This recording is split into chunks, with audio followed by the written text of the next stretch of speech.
9장 친절한 노신사와 훌륭한 제자들에 관한 좀 더 자세한 사실들. 이튿날 아침 느지막이 올리버가 깊고 긴 잠에서 깨어났다. 방 안에는 유대인 노인 말고는 아무도 없었다. 노인은 부드럽게 휘파람을 불면서 아침 식사 때 마실 커피를 끓이려고 쇠 숟가락으로 냄비를 살살 젓고 있었다. 아래층에서 아주 작은 소리라도 날 때마다 숟가락을 멈추고 귀를 기울였는데 별일 아닌 듯 안심하게 되면 다시 휘파람을 불며 커피를 저었다. 올리버는 잠에서 깨긴 했지만 완전히 정신이 돌아온 것은 아니었다. 비몽사몽의 상태가 계속되었다. 사람은 눈을 꽉 감은 채 완전한 무의식 속에서 5일 밤을 내리 잘 때보다 반쯤 눈을 뜬 채로 주변에서 일어나는 일을 반쯤 의식하는 5분 동안에 더 많은 꿈을 꾼다. 이런 상태에서는 정신이 육체라는 제약을 벗어나서 자유롭게 시공간을 박차고 땅에서 솟아오를 때 얼마나 강력한 힘을 발휘하는지 조금이라도 깨달을 수 있게 되는 것이다. 올리버는 정확히 이런 상태에 있었다. 반쯤 뜬 눈으로 유대인 노인을 보았고 낮은 휘파람 소리를 들으며 냄비 옆을 긁는 쇠숟가락 소리를 알아차렸다. 하지만 동시에 머릿속으로는 예전에 알고 지냈던 거의 모든 사람들이 떠올라 혼란스러웠다. 유대인 노인은 커피를 다 끓이자 냄비를 난로 옆 선반 위에 올려놓았다. 그러고는 잠시 뭘 해야 할지 몰라서 우물쭈물하며 서 있다가 올리버를 돌아보며 이름을 불렀다. 올리버는 대답이 없었고 여전히 깊이 잠든 것처럼 보였다. 이 상황에 만족한 듯 유대인 노인은 살며시 문 쪽으로 걸어가서 문을 잠갔다. 그러더니 올리버의 눈에는 마룻바닥 속에 파놓은 함정 같은 데서 자그마한 상자 하나를 꺼내어 탁자 위에 조심스럽게 놓았다. 상자 뚜껑을 들어올려 안을 들여다보는 노인의 눈이 번들거렸다. 낡은 의자를 탁자 쪽으로 끌고 와서 거기에 앉더니 상자에서 보석 장식들로 번쩍이는 멋들어진 금시계 하나를 꺼내들었다. 영특한 놈들이야. 영특한 놈들. 끝까지 입을 다물다니. 늙은 목사한테도 어디에 있는지 말을 안 했어. 절대로 이 폐이기 노인을 고자질하지 않았다고. 왜 그랬겠어? 고자질한다고 밧줄이 느슨해지길 하나? 목 매달리는 게 1분이라도 늦춰지기라도 하나? 아니지. 훌륭해. 아주 훌륭한 놈들이야. 유대인 노인이 어깨를 으쓱하면서 흉측한 미소로 얼굴을 짜부라뜨리며 말했다. 여기에 덧붙여 비슷한 종류의 말들을 중얼대면서 금시계를 다시 안전한 상자에 넣었다. 그러고 나서 똑같은 상자에서 비슷한 물건을 6개나 더 꺼내서 똑같이 만족스러운 듯 웃으며 훑어보았다. 그 밖에도 반지와 브로치, 팔찌, 다른 보석류들이 어찌나 고급인데다 값비싼 세공이 곁들여졌던지 올리버로서는 이름조차 알 수 없었다. 유대인 노인은 이런 사소한 장신구들을 다시 집어넣고 나서 또 하나를 꺼내들었다. 이번 것은 너무나 작아서 손바닥 안에 쏙 들어갈 정도였다. 거기엔 미세한 글씨가 새겨져 있는 것 같았다. 유대인 노인이 탁자 위에 내려놓고 불빛의 반사를 손으로 가린 채 그 글씨를 읽어보려는 듯 오랫동안 열심히 들여다보았기 때문이다. 마침내 단념한 듯 다시 집어넣고 나서 의자에 등을 기대며 중얼거렸다. 사형이란 참으로 좋은 제도야. 죽은 사람들이 뉘우치는 법은 없지. 죽은 사람들이 굳이 거북한 사정을 드러내겠어? 거래로 보면 참 남는 장사지. 5을 목매달아도 한 놈도 사기를 치거나 쫄아서 고자질하지 않았거든. 유대인 노인이 이렇게 중얼거리면서 반짝이는 검은 눈으로 멍하니 앞을 보다가 자연스럽게 올리버의 얼굴로 내려왔다. 때마침 아무런 말 없이 호기심 어린 눈으로 노인을 바라보고 있던 올리버의 눈과 딱 마주치고 말았다. 비록 눈이 마주친 것은 한순간이었지만 그 짧은 순간만으로도 노인은 올리버가 자신을 관찰하고 있었다는 사실을 단번에 알아차렸다. 노인은 상자의 뚜껑을 쾅 닫더니 탁자 위에 있던 빵칼을 한 손에 들고서 성난 얼굴로 벌떡 일어섰다. 하지만 아주 많은 아주 많이 부들부들 떨고 있었다. 겁에 질린 올리버가 보기에도 노인의 팔이 공중에서 바들바들 떨리고 있었다. 뭐지? 뭐 하려고 날 감시하고 있었던 거야? 잠은 또 언제 깬 거야? 뭘 본 거지? 어서 말해. 빨리, 빨리 죽고 싶지 않으면. 더 이상 잠잘 수가 없었어요. 방해가 됐다면 정말 죄송합니다. 올리버가 유순하게 사과했다. 1시간 전에도 깨어 있었던 거야? 유대인 노인이 올리버에게 사납게 인상을 쓰며 다그쳤다. 아니요, 정말 아니에요. 올리버가 대답했다. 확실해? 노인은 아까보다 훨씬 더 사나운 표정으로 위협하며 울부짖었다. 네, 맹세코 정말 아닙니다. 정말 아니에요. 올리버가 열심히 진심을 담아 대답했다. 됐다. 그만 됐다 얘야. 유대인 노인이 갑자기 원래 인자한 모습으로 되돌아가서는 약간 장난치듯 칼을 돌리더니 내려놓았다. 마치 그저 장난삼아 칼을 집어든 것처럼 믿게 하려는 것 같았다. 물론 알고 있었단다 얘야. 그저 겁 좀 주려고 했을 뿐이야. 넌 참 담대한 아이로구나. 하하, 아주 담대해 올리버. 유대인 노인은 껄껄 웃으며 손을 비벼댔지만 여전히 불안한 눈으로 상자를 흘끔거리고 있었다. 여기 예쁜 것들을 봤니 얘야?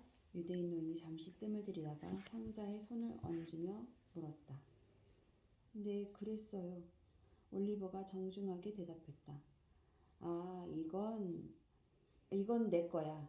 올리버, 자그마한 재산이라고. 이렇게 늙은 나이에 먹고 살 게 이런 것뿐이지 않겠느냐? 사람들이 날 수전노라 부른단다. 얘야, 그냥 구두쇠 수전노. 그게 다야. 올리버는 이 노신사가 그렇게 많은 시계를 가지고 있으면서도 이렇게 더러운 곳에서 살다니 정말 확실한 수전노구나 싶었다. 하긴 미꾸라지나 다른 아이들을 보살피려면 돈이 상당히 많이 들 것도 같았다.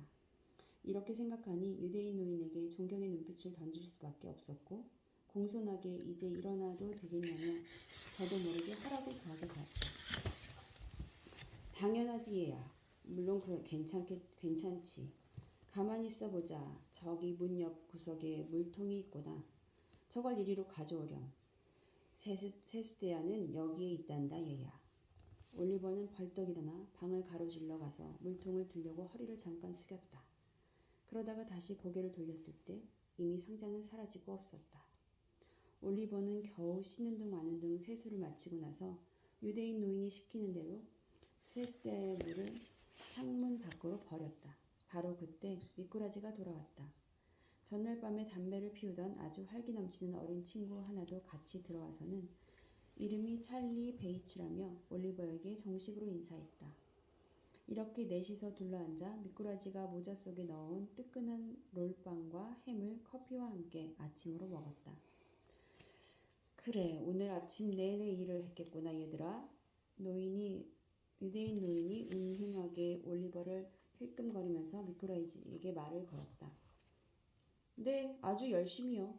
미꾸라지가 대답했다. 무자비하게요. 찰리 베이츠가 거들었다. 잘했구나 얘들아. 참 잘했어. 그래 미꾸라지. 넌 뭘 갖고 왔느냐? 유대인 노인이 물었다. 지갑 2개요. 미꾸라지가 대답했다. 꽉 찼더냐? 유대인 노인이 열성적으로 물었다. 꽤 두둑했죠. 미꾸라지가 초록 지갑과 빨강 지갑 2개를 내놓으며 대답했다. 보기보다 묵직하진 않구나. 하지만 아주 깔끔하고 만듦새가 좋아. 아주 솜씨가 좋은 장인이 만들었나 보구나. 안 그래 올리버? 유대인 노인이 지갑 안쪽을 꼼꼼하게 들여다보고 나더니 올리버에게 말을 걸었다. 네, 정말 그러네요. 올리버가 대답했다. 이 말을 들은 찰리 베이츠가 요란스럽게 웃어대기 시작했다. 하지만 도통 뭐가 그렇게 웃긴지 알 수 없었던 올리버는 그저 놀라울 따름이었다. 그리고 얘야, 넌 뭘 가져왔느냐? 유대인 노인이 찰리 베이츠에게 물었다. 손수건이요. 찰리 베이츠가 한꺼번에 손수건 4장을 꺼내놓으며 대답했다. 어디 보자. 아주 좋은 것들이구나. 아주. 그런데 여기 이름 자수가 잘못 놓였구나. 바늘로 이걸 뽑아내야겠어. 그러니 우리 올리버에게도 방법을 가르쳐 주자꾸나. 자 올리버, 어떠냐? 배워보겠느냐? 응? 하하하. 유대인 노인이 손수건을 세세하게 살펴보며 말했다. 원하신다면 그럴게요. 올리버가 대답했다.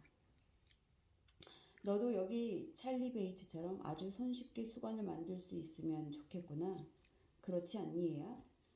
유대인 노인이 물었다. 그럼요. 정말 가르쳐 주시기만 한다면요. 올리버가 흔쾌히 대답했다. 찰리 베이츠는 올리버의 대답에서 뭔가 절묘하게 터무니없는 점이라도 발견했던지 또 웃음을 터뜨렸다. 마침 커피를 마시던 중이라서 하마터면 기도로 커피가 내려가 살에 걸려 젊은 생을 일찍 마감할 뻔했다. 얘는 정말 풋내기야. 찰리 베이츠가 숨을 돌리면서 무례한 행동을 변명하듯 말을 내뱉었다. 미꾸라지는 아무 말도 하지 않았지만 올리버의 눈을 가리고 있던 머리를 쓸어 올려주며 너도 곧 머지않아 더 잘 알게 될 거라고 말해주었다. 유대인 노인은 올리버의 얼굴색이 달아오르는 것을 보고 화제를 받고 오늘 아침 교수대 처형장에 사람들이 많이 몰려들었냐고 물었다. 이 말에 올리버는 더욱더 놀랐다. 왜냐하면 두 아이의 대답으로 보아 두 아이가 거기에 간 것이 분명했기 때문이다. 자연스럽게 올리버는 두 아이가 어떻게 그런 시간을 낼 수 있을 정도로 부지런히 다닐 수 있는지 궁금해졌다. 아침상을 깨끗이 치우고 나서 유쾌한 노신사와 두 아이들은 아주 희한하고 범상치 않은 놀이를 시작했다. 이런 식이었다. 유쾌한 노신사가 바지 주머니 한 곳에는 코담배갑을, 다른 주머니에는 지갑을 넣고 조끼 주머니에는 시계를 넣어 시계줄을 목에 두르고 나서 셔츠에는 가짜 다이아몬드 핀을 꽂았다. 그러고는 외투 단추를 단단히 채운 다음 안경집과 손수건을 외투 주머니에 넣은 뒤 평상시 노신사들이 길을 걸어가는 모습을 흉내내며 지팡이를 쥐고 방 안을 위아래로 왔다 갔다 했다. 이는 노신사들이 하루에 몇 시간씩 거리를 걸어 다닐 때 습관적으로 보이는 모습을 흉내낸 것이었다. 가끔씩 벽난로에 멈춰 섰다가 문에 멈춰 섰다가 하면서 가게 진열장을 열심히 바라보는 척 연기를 했다. 그럴 때마다 소매치기를 조심하느라 연신 주위를 둘러보았고 계속 모든 주머니를 차례로 두드려보면서 잃어버린 물건이 없는지 확인을 했다. 이 모든 행동이 너무나 웃기면서도 자연스러워서 올리버는 얼굴에 눈물이 흘러내릴 정도로 웃어댔다. 그러는 동안 내내 두 아이들은 눈에 안 띄게 잘도 숨어서 노신사를 바싹 따라다녔다. 노신사가 주위를 둘러볼 때마다 두 아이들이 너무나 민첩하게 움직여서 노신사가 전혀 두 아이의 행동을 눈치채지 못할 정도였다. 마침내 미꾸라지가 발가락을 밟거나 구두를 우연히 차고 지나가는 동안 찰리 베이츠가 뒤에서 부딪히는 척하면서 그 순간에 너무나도 잽싸게 코담배갑과 지갑, 시계와 시계줄, 셔츠핀, 손수건, 심지어 안경지까지 모조리 다 빼내서 챙겼다. 노신사는 주머니에 들어오는 손을 눈치챌 때마다 여기 잡았다 하면서 소리를 쳤고 놀이가 처음으로 돌아가서 다시 시작되었다. 이런 놀이가 수없이 많이 되풀이되고 있을 때 젊은 숙녀 두 명이 어린 신사들을 보러 왔다. 한 사람은 이름이 벳이고 다른 사람은 낸시였다. 둘 다 풍성한 머리를 아무렇게나 뒤로 틀어 올린 모습이었고 신발이나 스타킹은 그다지 단정치 못한 편이었다. 솔직히 말해서 아주 예쁘다고는 할 수 없었지만 얼굴에 알록달록 화장을 많이 했고 꽤나 튼튼하고 싹싹해 보였다. 유달리 자유분방하고 쾌활했기 때문에 올리버는 아주 좋은 아가씨들이라고 생각했다. 물론 의심의 여지 없이 그러했다. 이 두 숙녀의 방문은 한참 동안 이어졌다. 한 아가씨가 속이 차다고 불평하자 술이 나왔고 왁자지껄한 대화가 떠들썩하게 펼쳐졌다. 한참 뒤에 찰리 베이츠가 이제 말발굽 소리를 좀 내야 할 시간이라고 의견을 표명했다. 올리버는 이 말이 밖으로 나가자는 뜻의 프랑스어임에 틀림없다고 생각했다. 왜냐하면 이 말이 떨어지기가 무섭게 미꾸라지와 찰리 베이츠, 두 젊은 숙녀가 상냥한 유대인 노인이 친절하게 건네주는 돈을 받자마자 모두 함께 나가버렸기 때문이다. 저기 얘야 참 즐거운 인생이지. 쟤들은 저렇게 하루 종일 밖에서 노는 거란다. 유대인 노인이 말했다. 일은 다 끝난 건가요? 올리버가 물었다. 아무렴. 그러니까 내 말은 밖에서 뜻밖의 일감을 발견하지 못한다면 말이야. 발견하면 또 그냥 무시하지는 못할걸? 그 점에 달려있지. 얘야, 쟤들 모범으로 삼으렴. 꼭 모범으로 삼아. 유대인 노인은 벽난로 안을 부삽으로 툭툭 치면서 말에 힘을 줬다. 저 아이들이 하라는 대로 다 하고 모든 일에서 저 아이들의 충고에 따르렴. 특히 미꾸라지의 말을 따라야 해. 아주 대단한 인물이 될 아이지.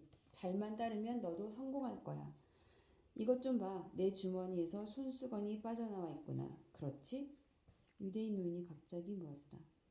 네, 그러네요. 올리버가 대답했다. 어디 내가 눈치채지 못하게 슬쩍 한번 빼내보렴. 오늘 아침에 걔들이 놀이에서 하던 것처럼 해봐. 올리버는 미꾸라지가 하던 대로 한 손으로 주머니의 밑을 잡고 다른 한 손으로 수건을 가볍게 빼냈다.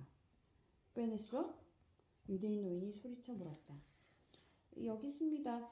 올리버가 손으로 손수건을 들어 보이며 대답했다. 아주 영특하구나 얘야.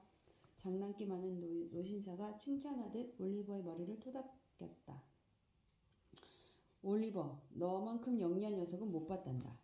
자, 여기 1실링을 주마. 이런 식으로 계속 해나가면 아마 이 시대에 가장 훌륭한 인물이 되어 있을 게다. 자, 이제 이리 와보렴. 내가 손수건에서 자수를 뽑아내는 방법을 보여줄 테니까.